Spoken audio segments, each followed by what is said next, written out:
أعوذ بالله من الشيطان الرجيم. بسم الله الرحمن الرحيم. الحمد لله رب العالمين بارئ الخلائق أجمعين باعث الأنبياء والمرسلين، ثم الصلاة والسلام على خير خلقه العبد المؤيد والرسول المسدد حبيب إله العالمين أبي القاسم المصطفى محمد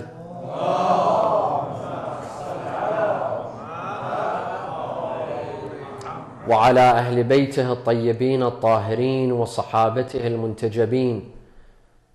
صلى الله عليك يا رسول الله، صلى الله عليك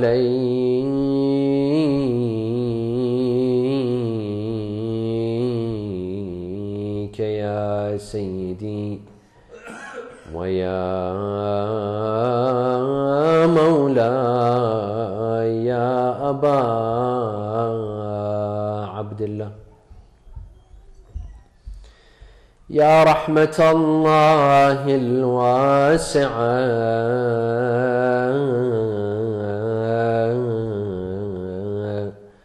ويا باب نجاة الأمة ويا عبرة كل مؤمن ومؤمنة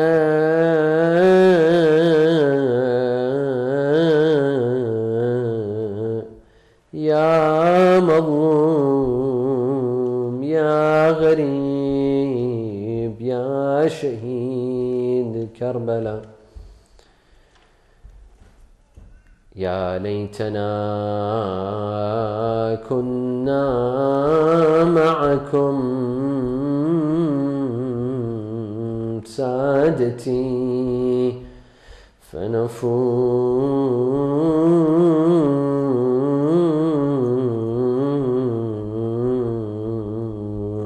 فوزا عظيما. أعوذ بالله من الشيطان الرجيم. بسم الله الرحمن الرحيم. قالوا يا أبانا إنا ذهبنا نستبق وتركنا يوسف عند متاعنا فأكله الذئب وما أنت بمؤمن لنا ولو كنا صادقين. صلوا على محمد وآل محمد.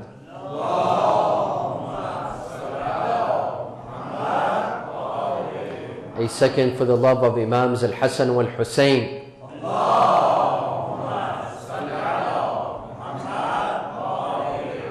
A third salawat with your loudest voices for the love of Fatima al-Zahra.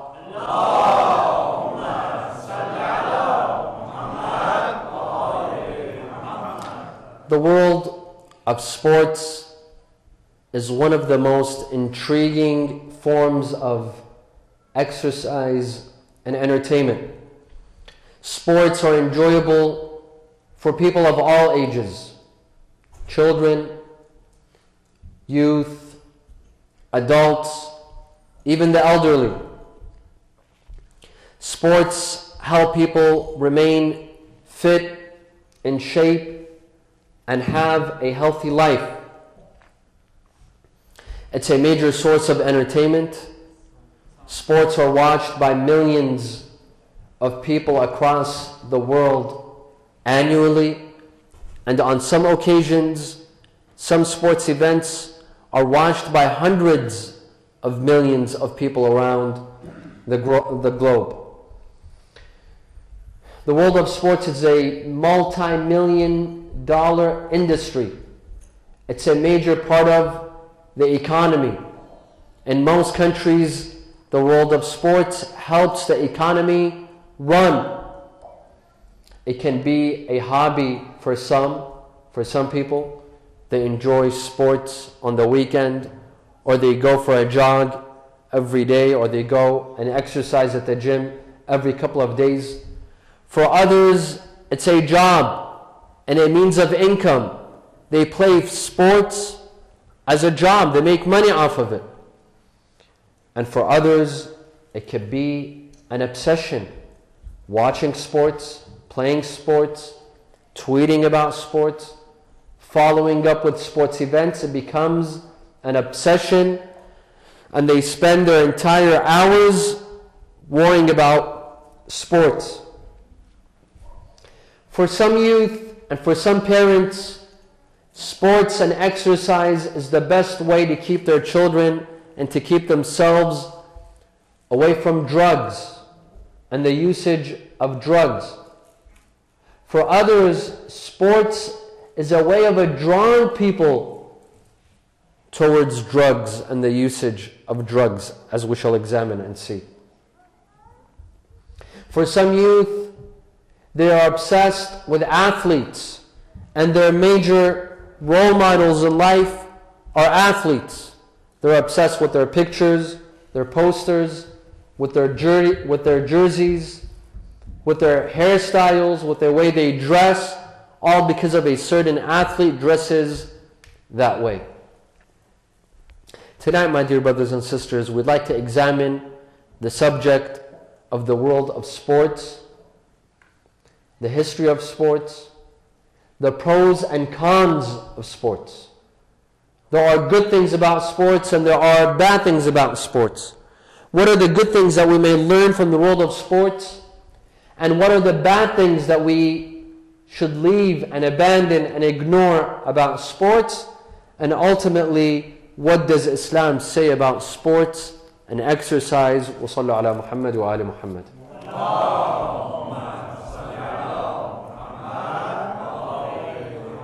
Historians tell us that artifacts and structures suggest that in China, the people of China, the Chinese, engaged in sporting activities as early as 2000 BC.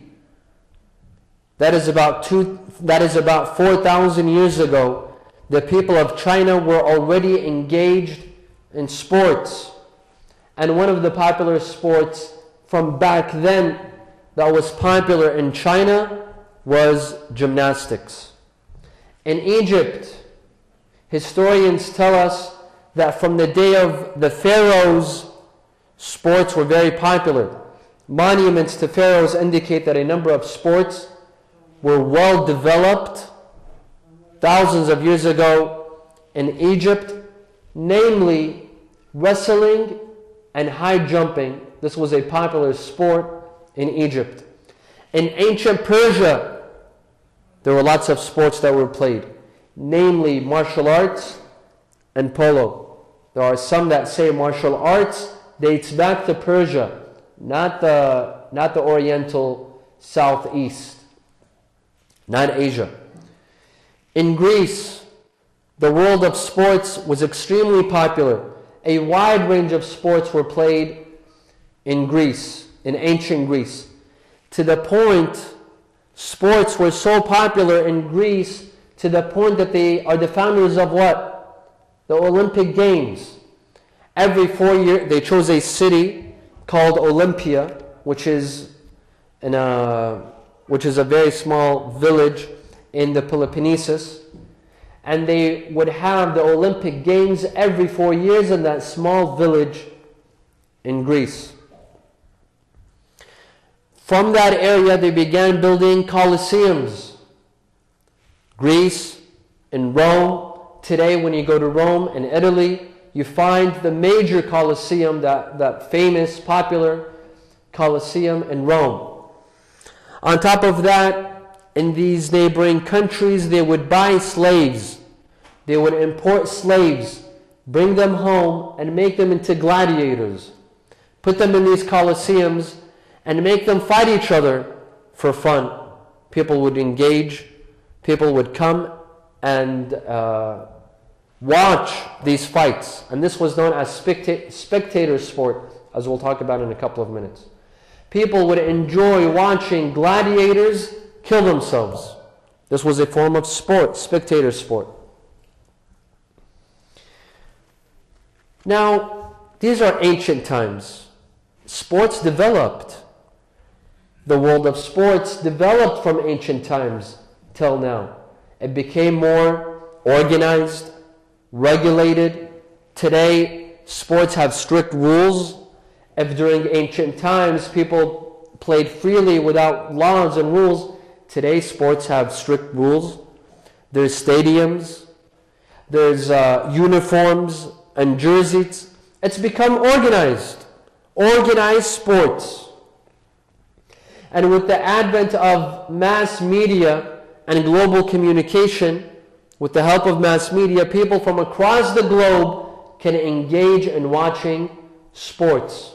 They have the leisure of enjoying sports and watching. If an event is taking place in one country, people all across the globe can enjoy it and tune in and watch. Professionalism entered the world of sports. Today, there's professional leagues. There's this professional league on football. You have the World Cup. You have the NFL, the National Football League. You have the NBA, the National Basketball Association. You have a professional basketball league. You have a professional hockey league, and so on and so forth. Everything became professional. There's professional teams. They make a lot of money. And there's professional athletes. They live off of playing sports. They have no other job than to play sports, and they make millions of dollars. And now they've become celebrities, people that youth look up to and learn from, and they follow up on. Sallu ala Muhammad wa ala Muhammad.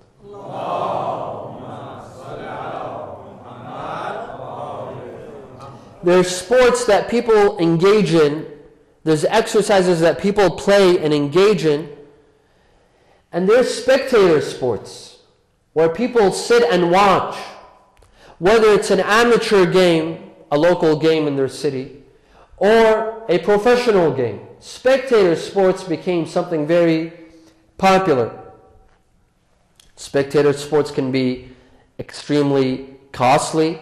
Either to attend a game, some tickets are extremely valuable and costly, or to order them on your television set. It could be extremely costly.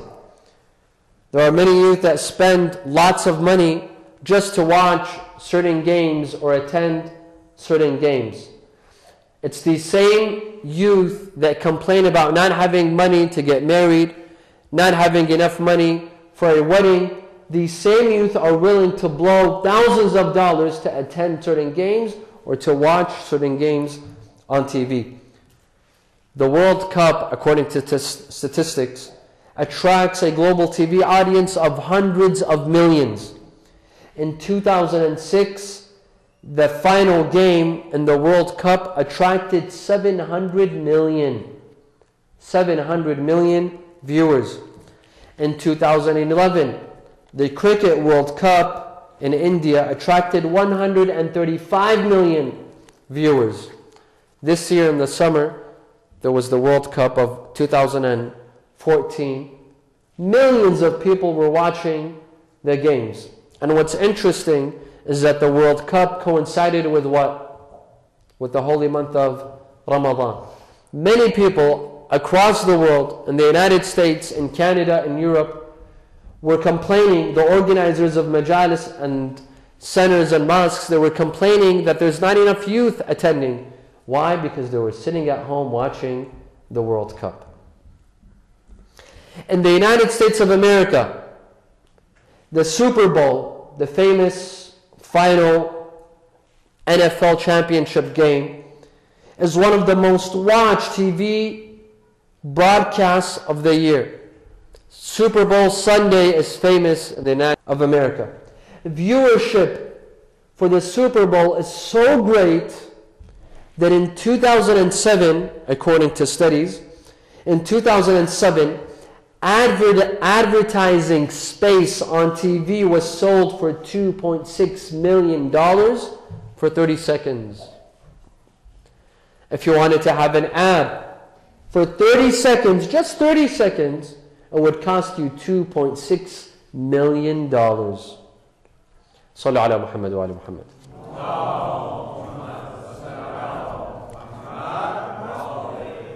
Now, when it comes to sports, we see that men and women have various tendencies. Men find sports a lot more appealing than women. This is no secret.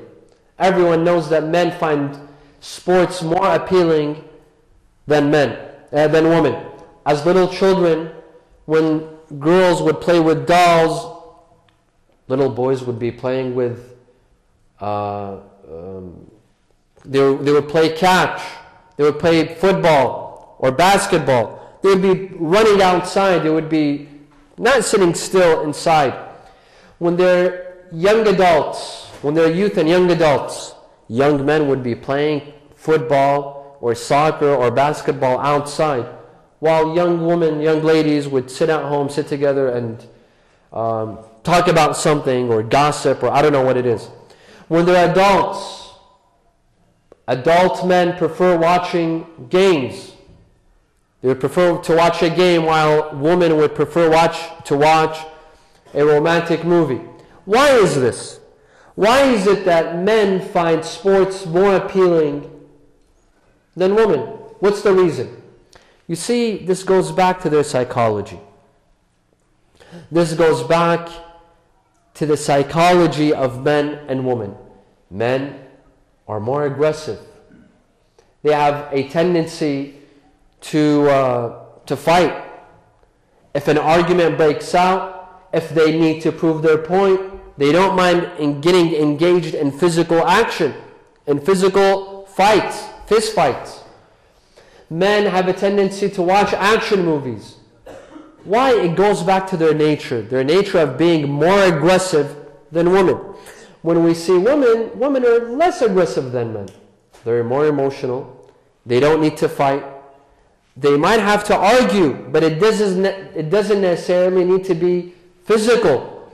Women are more diplomatic. In order to make their point across, they will use diplomacy. They will use words, not fistfights. Why is the reason?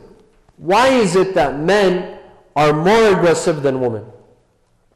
Why is it that men find sports and action movies and basketball games and the World Cup more appealing than women? Well, if you ask evolutionists, they will tell you it's because the early days when human beings were created, or the early days of human beings, Homo sapiens, they were hunters and gatherers. They would hunt. They would have to hunt for animals. Some of these animals might have been wild. In order to bring food home, they might have to fight with other men. They would have to fight with other beasts and animals in order to bring food home. Thus, men are inclined to be more aggressive, more violent, more athletic. Men are more inclined to find anything that deals with exercise and sports more appealing. While women didn't need to hunt, they didn't need to fight, they didn't need to go and fight beasts and animals. Rather, they sat at home and they nurtured their children. They took care of their children. Thus, men needed to be equipped with certain emotions, and women needed to be equipped with other emotions. This is evolution. If you ask an evolutionist, this is how they'd answer. However, we could say that Allah subhanahu wa ta'ala gave certain emotions to men and gave other emotions to women. He gave the necessary emotions to men. Because men have to be breadwinners, they have to work hard, they have to go outside of the house, sometimes they have to use their hands, they have to be aggressive, they have to be more athletic. That is why they find sports and exercise more appealing.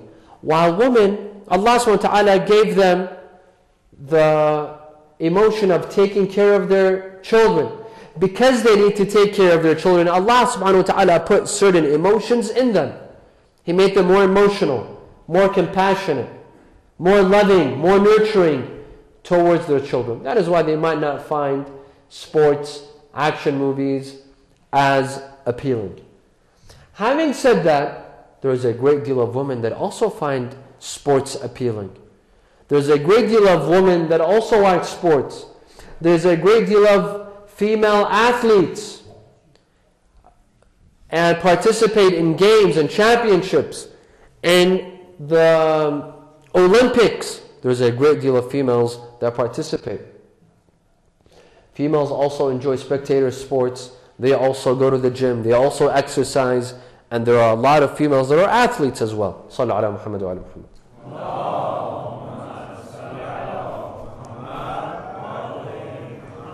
When we study the world of sports, we see a very prominent element in sports, and that is the element of competition.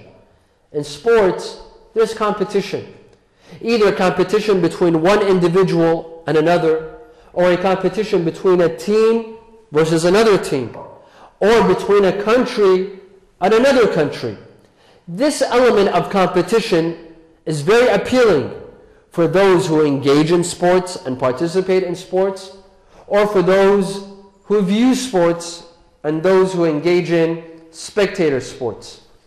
This element of competition draws those who engage in sports or those who watch to wish to win. If you're engaged in sports, you want to win.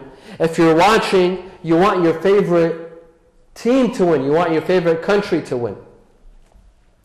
This element of competition, it motivates. It motivates those who engage in sports to try to win, to make their best to win, because there's a competition. And competition motivates you to win, to make the best of it. Now, this element of competition, it also teaches youth. It also teaches spectators. It also teaches sports lovers about an important element of life. That in life, there's also competition. It's not just sports that has competition. Life is full of competition. When you're young, when you're in school, you compete for the best grades. When you graduate, you compete for the best jobs. After you graduate, you compete for the best. After you get a job, you compete for the best spouses. Siblings compete with one another for the satisfaction of their parents. Who can obey their parents the most? This is a form of competition. At work, employees or co-workers, they compete with one another to who can satisfy the boss, who can satisfy the company, and who can make the most amount of money. This is a healthy kind of competition.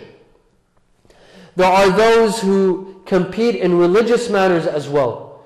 Those who can perform the best amount of deeds and the most amount of deeds. Who can perform the ziyarah the most, or go to Hajj the most, or pray the most. Who can donate to the Islamic center the most. There's a form of competition. And the Quran encourages this form of competition.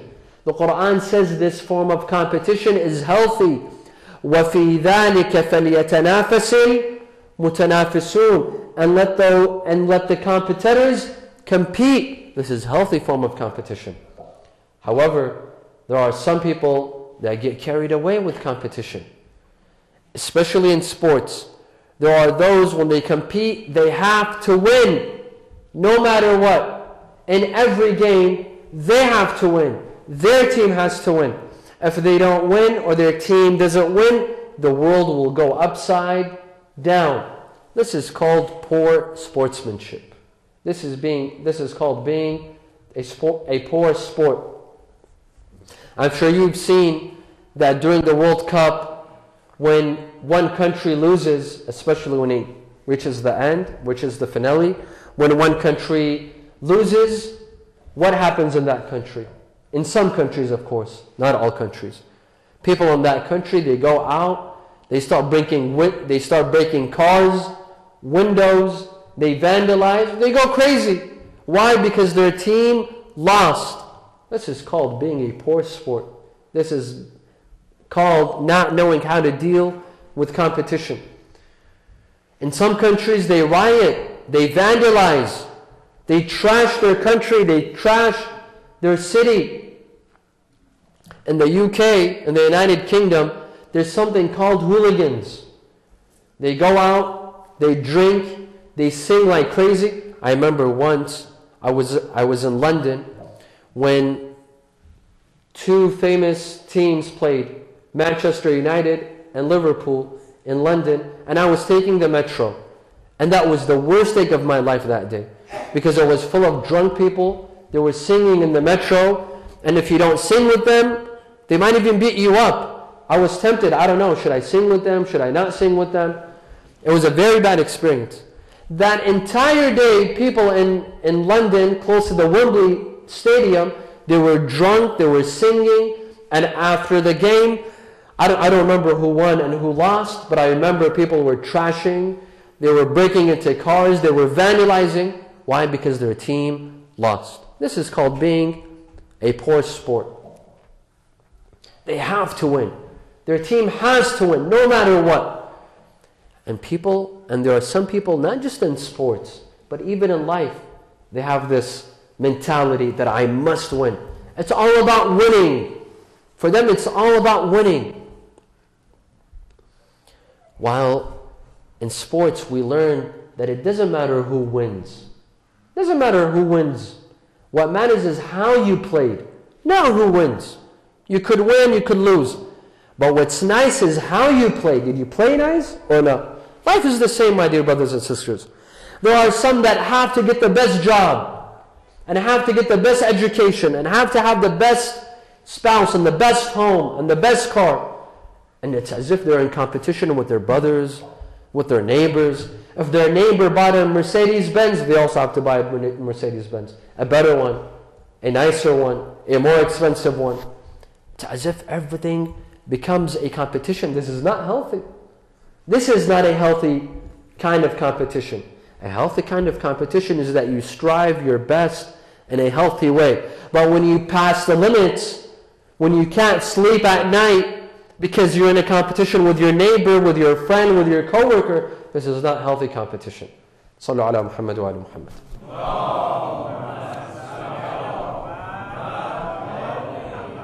One important element of sports is fair play. That in any game, in any sport, there has to be an element of fair play. What does fair play mean? It means that both teams have an equal opportunity to win.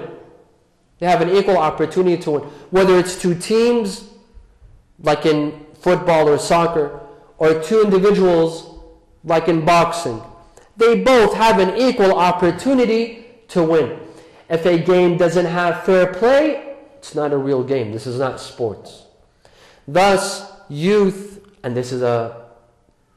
who engage in sports, they learn to have fair play in games and in sports. And this also teaches them something important about life. That in life, there should also be fair play. Just like in sports, when two teams have an equal opportunity of winning, a team can play in another country and still have the chance of winning. And a team that plays in its own country can lose. Just like we saw this year in the World Cup when Brazil lost in Brazil. And I know I don't want to remind you of the very, very sad loss that Brazil had to endure this year, but to make a point that they lost in their own country. This shows you that in sports, it's an equal opportunity, 50-50. You could win, you could lose, even in your own country. This gives us a bigger meaning. This also teaches us about life, that in life, everyone has an opportunity to win. Everyone has an opportunity to receive Allah's satisfaction. No matter where you come from, which country you come from, what language you speak. Are you a Sayyid or you're not a Sayyid? Are you one of the descendants of Rasulullah or you're not a descendant of Rasulullah? You always have the opportunity to enter heaven and to enter paradise. Imam Zayn al-Abidin alayhi salam was quoted a very beautiful quote.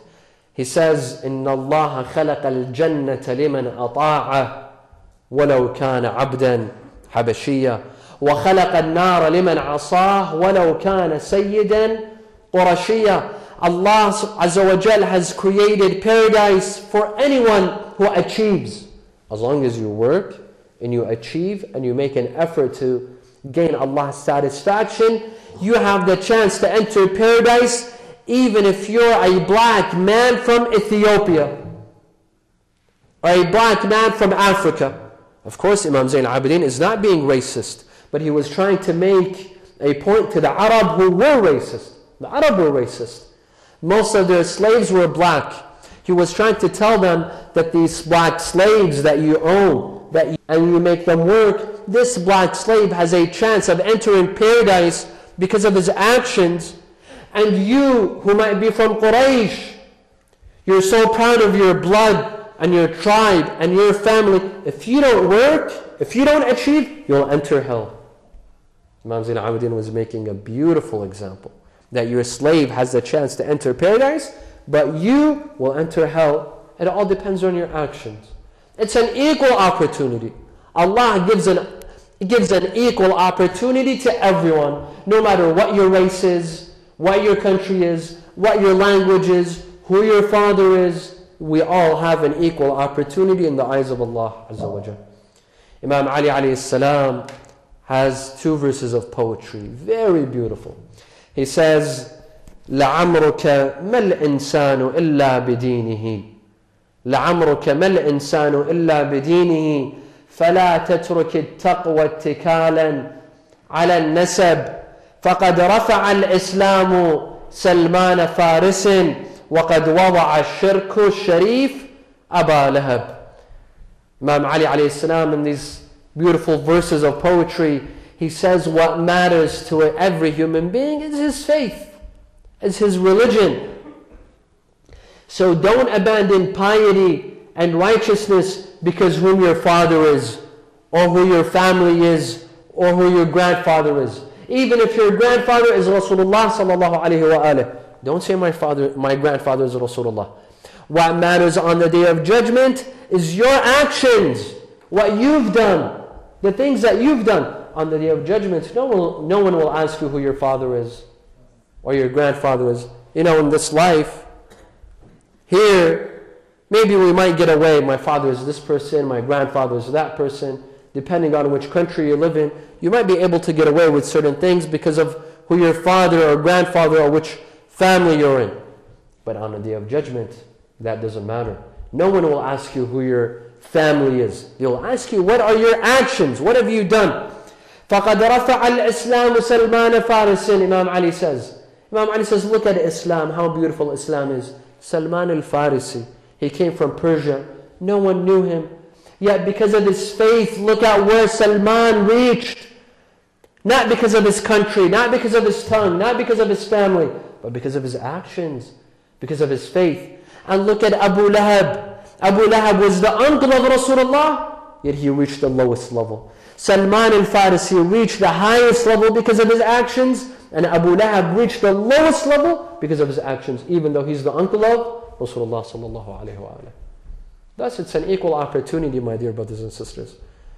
In life, Allah subhanahu wa ta'ala gives us an equal opportunity. He says, come and work. وَقُلْ اعْمَلُوا فَسَيَرَى اللَّهُ عَمَلَكُمْ. And say, work. Start working and do good deeds. You all have equal opportunities. It doesn't matter where you came from and which family you're from. Sallu ala Muhammad wa ala Muhammad.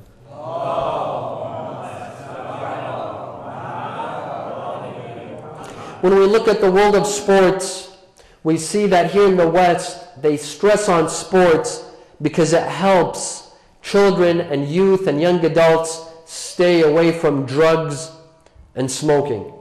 And indeed, for many youth, it helps them because if they engage in sports, they concentrate on their bodies, having a healthy body, having healthy lungs, being engaged in sports, most likely you will not want to destroy your body. You will not want to destroy your health. If you care about sports, most likely you care about your body. You care about your health. You care about your physique. You will stay away from things that harm your body and harm yourself, harm you physically and mentally, such as drugs. That is why a lot of parents, they encourage their youth, their children, to participate at school, to participate in exercise, in sports, to go and play games because it keeps them away. However, on a professional level, unfortunately, we see that some athletes do take drugs.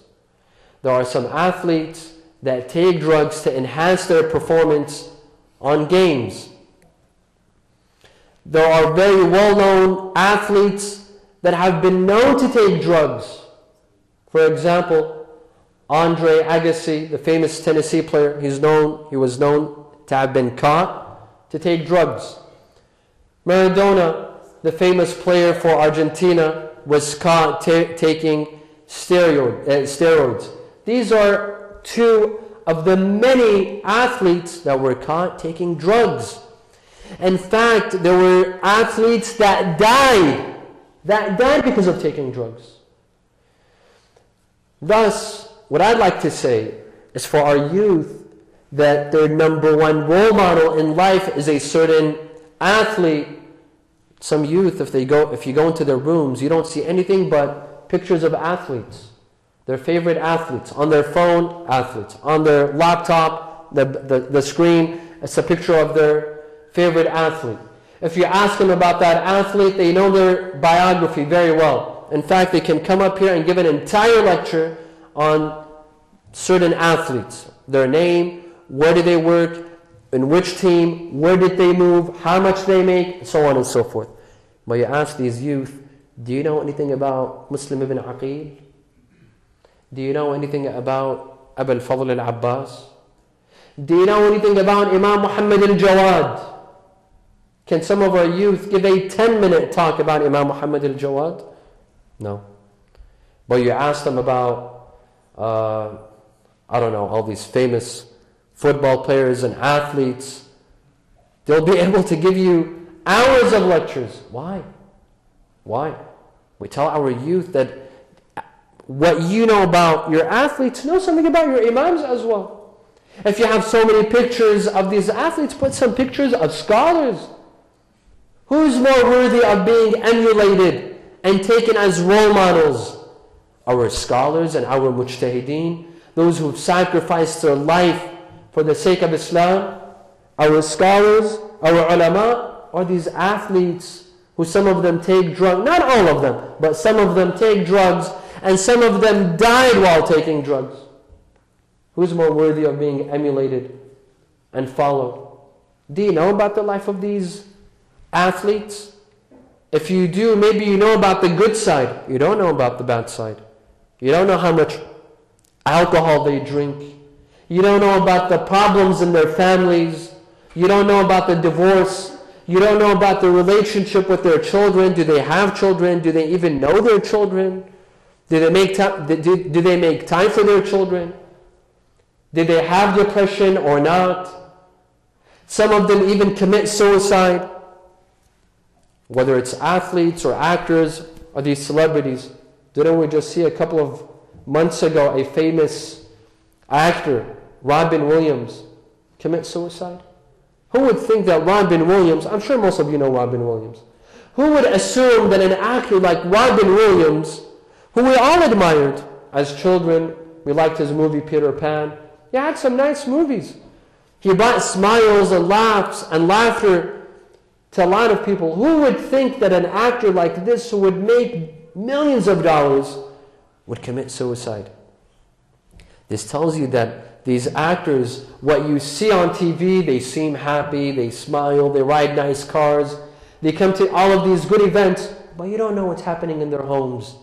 You don't know how much depression they have to go through. You don't know if they take drugs or they're alcoholics or they even think about suicide. So who's worthy of being emulated and followed and taken as role models? Athletes or our scholars? Let's think about that. Sallu ala Muhammad wa ala Muhammad.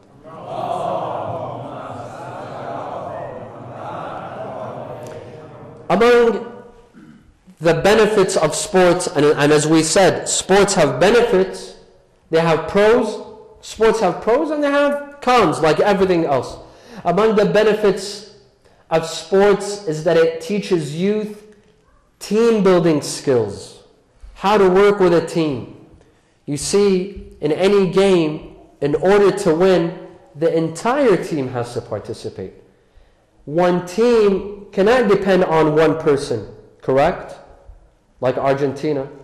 Argentina this year depended on one player. They thought they can depend on Messi. Well, Messi goofed up. He couldn't do it. They lost. Some people thought that Argentina will win the World Cup. No, because there was no teamwork. In sports, in games, we are taught that in order to win, you have to work as a team. You can't do it by yourself. You can't think arrogantly that you're the man, you could do it, and you don't need anyone else. No, in order for the team to win, the team has to work together. They have to learn how to cooperate together. You see, this is a life lesson as well. This team building skills that sports teaches us, this helps us in our life. In our life, all aspects of life, we need to learn how to work as a team. At work, in your business, you can't do it by yourself. You have co-workers that you need to work together with. Doctors that are performing a surgery, they have to work as a team. Lawyers that work in a firm, they have to work as a team. A family, in order for a family to be successful, they have to work together. The father, the son, the wife, the son, the daughter, they all have to work together in order to have a successful family. We learn this from sports. Sports teach us how to work as a team in order to score and win. Sports teach us how to build bonds.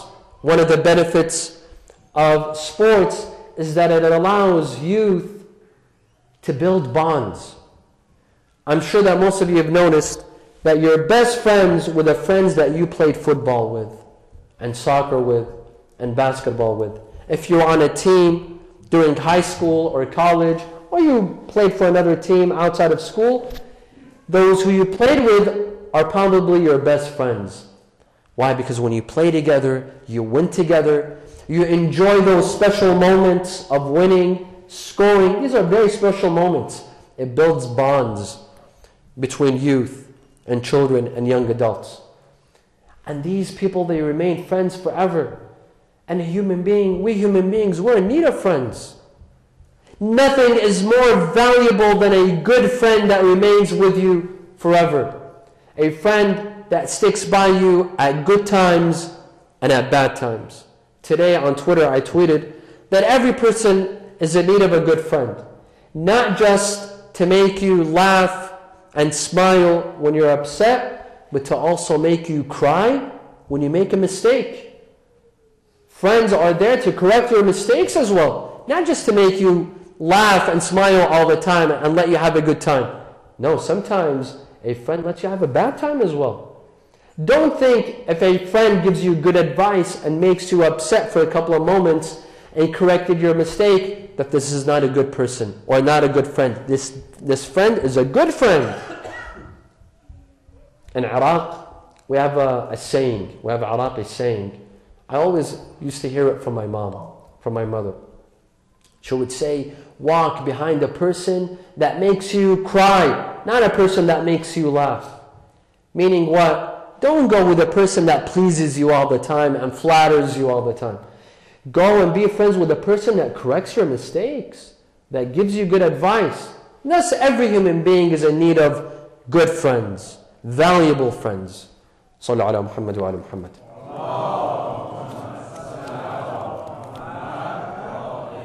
Among the benefits of sports is that it helps release energy, especially for children. Allah subhanahu wa ta'ala has given children lots of energy. Some kids are very hyper. They're very energetic, including my own kids. If these children, they don't release their energy outside, in playing games, in playing sports, where are they going to release their energy? At home. They're going to drive their parents crazy. Why? Because they come home from school, they built up energy, they didn't take it outside, they're not engaging in games.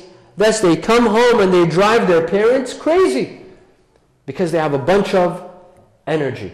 Thus, sports helps them release that energy that Allah subhanahu wa ta'ala has given them. They go outside, they play, they exercise, they release that energy, they come back home calm and peaceful.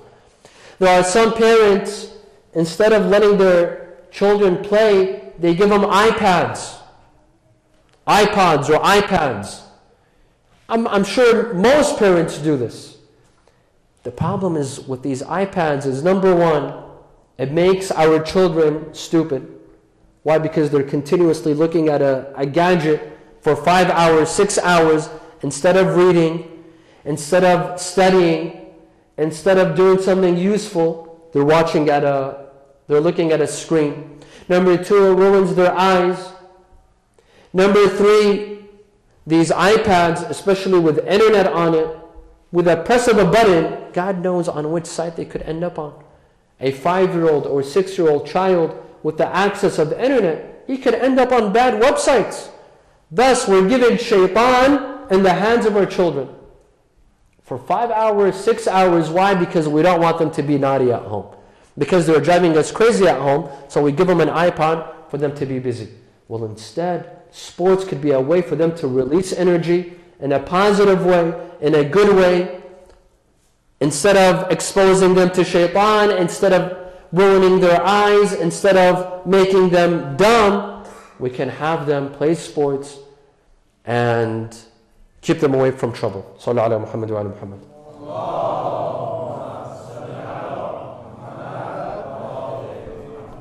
Sports also help reduce stress. According to statistics, sports reduce stress and depression. According to statistics, many youth who engage in sports and exercise, they are less prone to be depressed. Those who engage in exercise and sports, they are less likely to be stressed out. Sports take away depression, and this is one of the benefits of sports. Now we come to as we wrap up our discussion, what does Islam say about sports? Islam, my dear friends, does not ban sports, obviously. It does not say that sports is haram. On the contrary, Islam encourages sports. Islam encourages exercise. We have a hadith that says, teach your children 3 things. 3 things teach them. Number 1, horseback riding. Number 2, swimming. And number 3, sword fighting or throwing arrows, which is it called archery? Archery. 3 things that are recommended: swimming, horseback riding, and archery or sword fighting. Of course, not for violence. Don't think that Islam is doing this to encourage violence and to teach our children violence. No, this is exercise. And we shall mention why. We shall mention why. Out of self-defense. This is one hadith. Another hadith says, إِنَّ اللَّهَ يُحِبُّ الْمُؤْمِنُ الْقَوِيِّ. Allah loves a believer that's strong. Not just spiritually strong. Of course, spiritually strong and physically strong. Allah loves a believer that's physically strong, physically fit, that is fit. In Risalat al-Huquq by Imam Zayn al-Abidin alayhi salam, he says, وَإِنَّ لِبَدَنِكَ عَلَيْكَ حَقًّا. Your body has a right on you. Go and exercise. Don't let your body be weak. Your body has rights. Go and exercise. Be fit. The Quran says, قُلْ سِيرُوا فِي الْأَرْضِ. Say, walk on earth. The Quran encourages us to walk. This is a form of exercise. وَامْشُوا فِي مَنَاكِبِهَا وَكُلُوا مِنْ رَزْقِهِ. And walk in Allah's vast lands and eat from His sustenance. Walk. This is a form of exercise. And the story of Yusuf and Yaqub, the verse that we began with in the beginning of the speech. When the children of Yaqub took Yusuf They took him for what? They said, we will go, we would like to play sports. قالوا يا أبانا إنا ذهبنا نستبق. We went to race. We were racing. We were exercising. We were playing sports. Yaqub did not tell them this is haram. This is wrong. These are children of prophets. Children of prophets are exercising. They're playing sports. They're racing. Is there something bad? Of course not. Why does Islam encourage sports and exercise? Three reasons. Number one, to stay fit and to stay healthy. When you exercise and when you play sports, you will be more healthy. You will be more fit. You will be able to worship Allah better. Who can worship Allah better? Someone who's tired and his bones hurt him and can barely walk, or someone who's fit, someone who jogs every day, someone who's healthy. Who can worship Allah better? Who can go to Hajj every year and perform Hajj?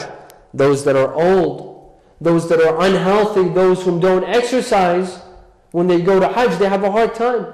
That is why people that are not fit, not healthy, they have a hard time going to Hajj. While those who are fit and exercise, they enjoy going to Hajj. Because in Hajj, there's a lot of physical activity. They will enjoy it. Going for ziyarah, walking, doing arba'een from Najaf to Karbala, which has become a tradition now. Many of followers of Ahl Bayt, they go and walk. Who? You have to be fit. If you are not fit, you cannot engage in any of these acts. Praying Salat al-Layl, you have to be fit. You have to be healthy. Otherwise, if you're not fit, if you have to sleep at 10 p.m., you can't stay up, you're not physically fit, you will not be able to pray Salat al-Layl. No, fasting. If you are not physically fit, you cannot fast. If you are ill, if you did not take care of your health, if you didn't exercise, you will not be able to fast. Thus, in order to stay healthy and to worship Allah better. This is one. Number two, self-defense. Self-defense. You never know who will attack you. You will never know who will try to kill you or beat you or stab you. Or maybe sometimes you have an enemy that will attack you personally, and sometimes you have an enemy that will attack your country, like our countries.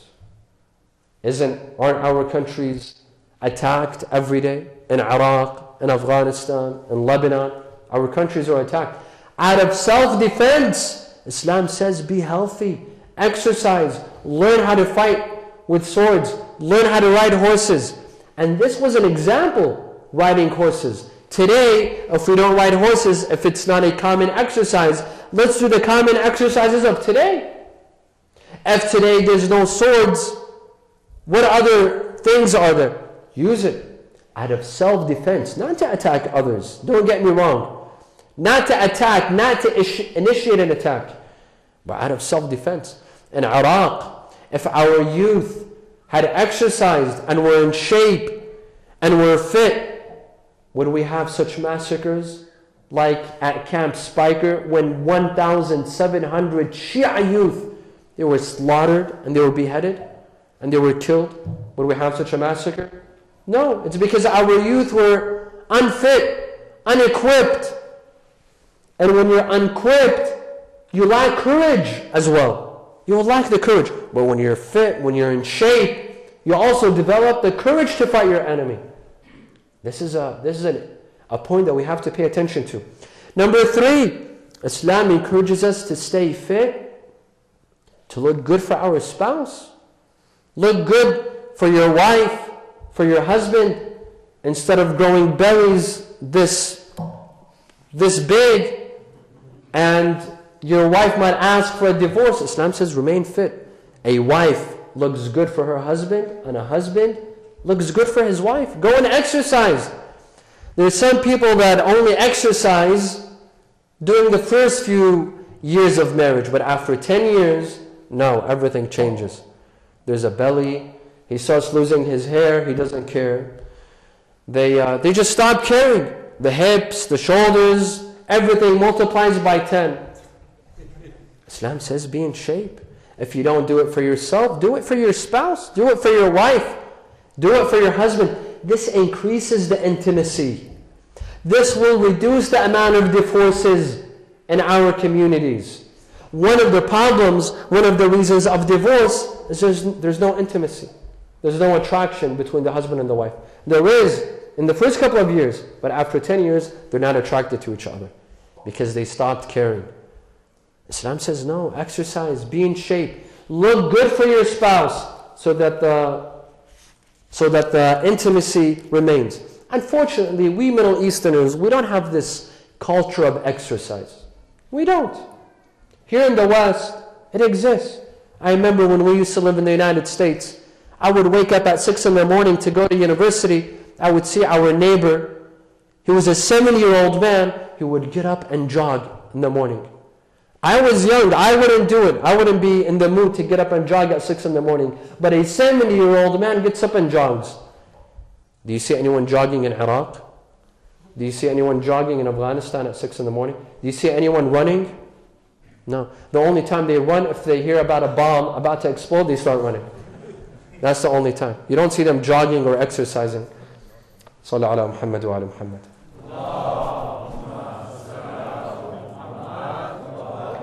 Having said this, my dear brothers and sisters, that Islam encourages exercise, at the same time we have to observe the Islamic laws. Islam says go and exercise, but don't go at a mixed gym. Some say, yes, Sayid told me I have to go and exercise, and there's a nice mixed gym, and there's a good opportunity to look at ladies, and ladies looking at men, so we have an excuse now. No, exercise, but also at the same time observe Islamic laws. A lot of youth, they go to mixed gyms. Who told you this is allowed to go to a mixed gym? Men and women, they exercise together. Obviously, they're not dressed appropriately. The females are not dressed appropriately, and the men are not dressed appropriately. In fact, I've heard that some youth go to the gym. There are some that go and hook up at the gym. The young ladies, they come with makeup. I don't know why she's coming with, if she's there to exercise, what's the makeup for? And the young men, they go with tank tops to show their muscles. This is not appropriate. Islam says go and exercise, but exercise in the right manner. Thus, going to mixed gyms where young men and women are mixed and they're not dressed properly, this is not allowed, brothers and sisters. This is not allowed. The same thing goes for exercising at school. A lot of people ask us, what should we do at school? Is it allowed, not allowed? I give the same answer. If it's mixed, it's not allowed. For our young sisters, for the young ladies that wish to exercise and jog and go out for a run, you may do so, but observe your hijab. Do not violate your hijab. Respect your hijab. There are some young women that violate their hijab. Their clothing is not appropriate. Why? For the excuse of, I'm going for a jog, I'm going out to run and exercise. No, respect your hijab. Mixed pools. Do I really need to mention anything about mixed pools? I get a lot of questions. Sayid, what do you say about mixed pools? I don't think I need to even comment about this subject. Obviously, it's haram. Thus, I conclude, my dear brothers and sisters, especially to the youth. I'd like to direct my attention to the youth. That anything, too much of anything is not good. Too much of anything. I see a lot of youth that are obsessed. They're obsessed with sports. Islam says engage in sports and exercise, but don't make it an obsession. There are some that waste all of their time watching sports, one game after another, one game after another. Before you know it, you see that they've destroyed 6 hours, 7 hours watching sports. Or they go and they play. Go and play, but not 6 hours, not 7 hours. Play on the weekends, play on a Sunday. Stay fit, but don't kill your time. I see a lot of youth on social networks. All they do is they tweet about games. Who won, who lost, how much did they score, and they get upset. They put emotions. They even start swearing at the team that lost or the team that won. This is not necessary. This becomes an obsession. This is not right. My advice to my dear brothers and sisters, that don't make sports an obsession. Sports is nice when it's a hobby, when it's during your leisure time. But now when it becomes an obsession, don't make it an obsession. You see, one of the problems in the West is that they teach us about sports to a point that they've made sports an obsession. You know why? Because they wish to distract our youth. In some countries, they wish to distract our youth by letting them play sports, watching sports, tweet about sports, buy jerseys, buy I don't know what, collector's item. They distract our youth. You know, the Olympic Games that were established by the Greeks. You know why? They made the Olympic Games and they made up these games and these sports so that their citizens will be distracted, so that their governments can engage in a lot of oppression. Their governments could do whatever they want, but their citizens are engaged in sports and games. Today, the same thing is happening. Our youth, instead of being involved in politics, instead of knowing what's happening across the globe, in Palestine, the aggression against Gaza and against the Palestinian people in Iraq, what Wahhabis and ISIS are doing in Pakistan, what the Taliban are doing, what Saudi Arabia is doing. A lot of our youth, instead of knowing what's happening, a top scholar in Saudi Arabia, Sheikh al-Nimr, Ayatollah al-Nimr, is about to be executed. But our youth are tweeting about games. They're tweeting about their teams and about scores. Instead of knowing what's happening, instead of being active, instead of being politically active, they're obsessed with teams and sports. No, don't make it an obsession.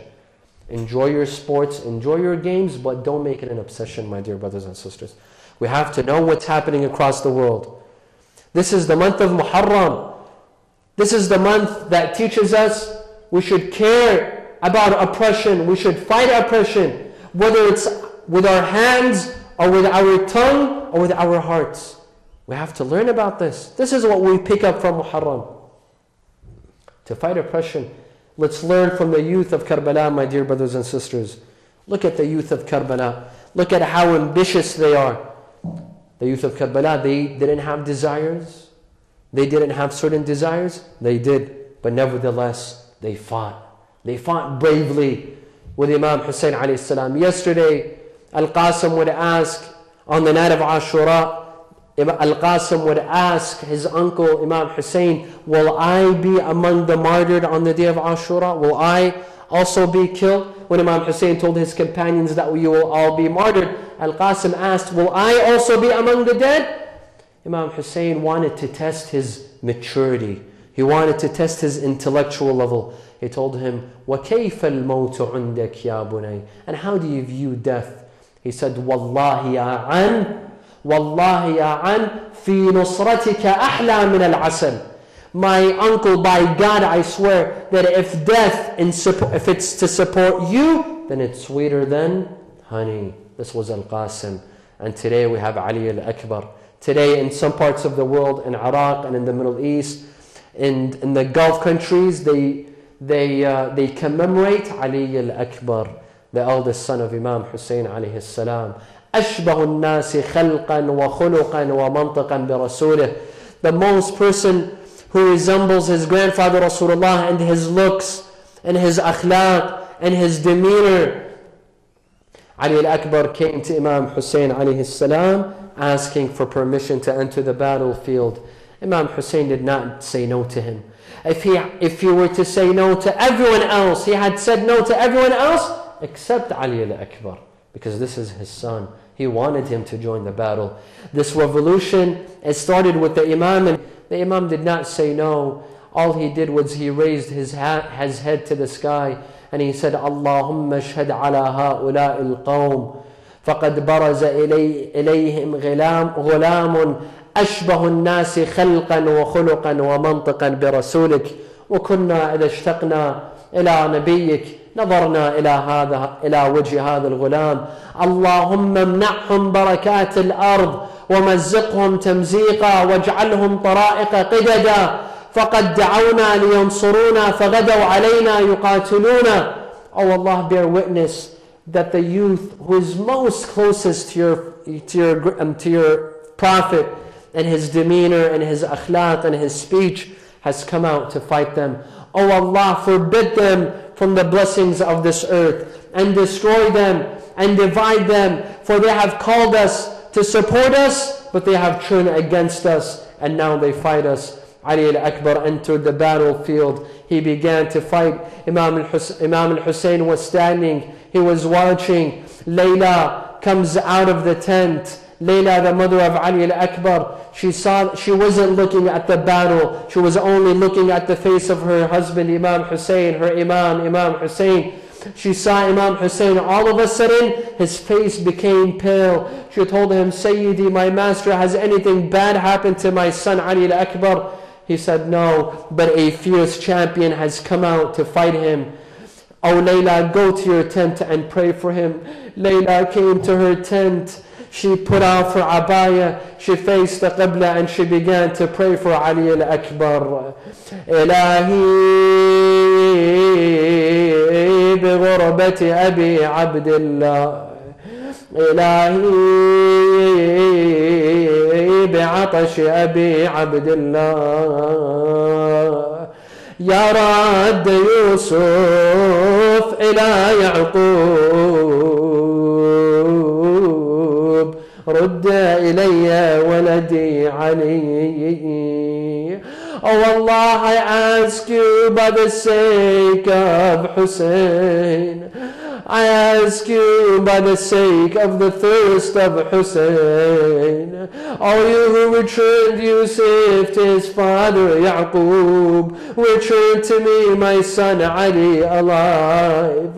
Moments later, Ali al-Akbar returned back to the camp. He returned to his father. Abi al-Atash قد قتلني وثقل الحديد قد أجهدني. My dear father, thirst is killing me. The heaviness of this armor is killing me. It's wearing me out. Imam Hussein tells him, my son, go back to the battle. Go back and fight. But before you go say your farewell to your mother, Layla. She's waiting for you. Ali al-Akbar returns back to the battle. They surround him from all sides. One of the enemy soldiers hits him with a strike on his head. Ali al-Akbar bends down. He begins to bleed. The blood covers the eyes of the horse. Instead of taking him back to his father, he takes him to the enemy soldiers. They surround him from every side. They begin to cut him into pieces. Ali al-Akbar shouts, أبتا عليك مني السلام فهذا جدي قد سقاني شربة لا أظمأ بعدها أبدا. Imam Hussein rushes to him. He sees Ali al-Akbar cut into pieces. This is his son. Imam Hussein holds him, yet he was still not comfortable. He sat next to him. He still wasn't comfortable. His heart was burning out of sadness. Imam Hussein finally puts his cheek on the cheeks of Ali al-Akbar. ولدي علي على الدنيا بعدك العفا. My son Ali, life is not worth living after you. He saw Ali al-Akbar. Imam Hussein noticed something about Ali al-Akbar. He saw that Ali al-Akbar smiled. He first smiled and then he started to cry. Imam Hussein asked his son Ali al-Akbar, why did you smile and why did you cry? He said, as for my smile, I saw my grandfather Rasulullah sitting next to me, about to take me to paradise. And then when I cried, you know why I cried? I saw my grandmother Fatima sitting and beating her head, beating her face. When Ali al-Akbar passed away, Imam Hussein could not carry him back to the camp. He called the youth to come and help him carry Ali al-Akbar back to the camp.